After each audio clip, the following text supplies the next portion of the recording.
ሰበር ከእልልታ ጋር ነው ዛሬ። አረ እልል እያላችሁ እስቲ እንዴ! እቺን ቆፍቴክስ ታቋታላችሁ መቼም እርግጠኛ ነኝ። ቆፍጠን ያለ ሰው ዊልቸር ላይ ስታዩትና ቀለል አርጋችሁ እንዳታስቡት ወንድሜ።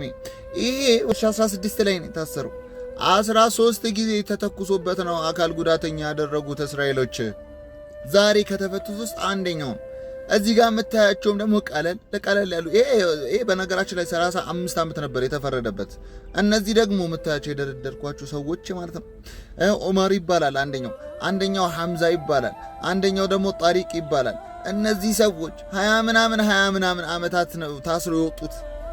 ዝም ብሎ እስር እንዲሁ ለቀን 3 ቀን ምናምን ተገርፍ የወጡ እንዳይመስል 20 ምናምን ዓመታት በይሁዳ እጅ በአሳማ እጅ መሆን እንዴት እንደሚያማስባችሁታል። ዛሬ ድል አድርገው ያንን ተቋቁሞ እጅ አንሰጥም፣ እናት ሀገሬን አልከዳም፣ እስልምናዬን ይይዛለሁ፣ የይሁዳማ ቅጥረኛ አልሆንም ብለው 20 ምናምን ዓመታትን እስር አሳልፈው ከወጡት ውስጥ እነዚህም ይገኙበታል ማለት ነው።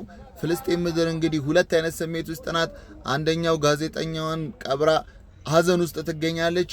አንደኛው ደግሞ እነዚህን እስረኞች ስላገኘች ደስታ በደስታ ሆናለች። እንግዲህ ለሞተው አላህ ይዘንለት እያልን ለተፈቱት ደግሞ እያበሸርን እንግዲህ እኛም ደስታችንን ለመግለጽ ያህል ነው። ፎሎ ማድረግ እንዳይረሳ። ለአዳዲስ መረጃዎች ያላችሁን ሀሳብ ኮሜንት ላይ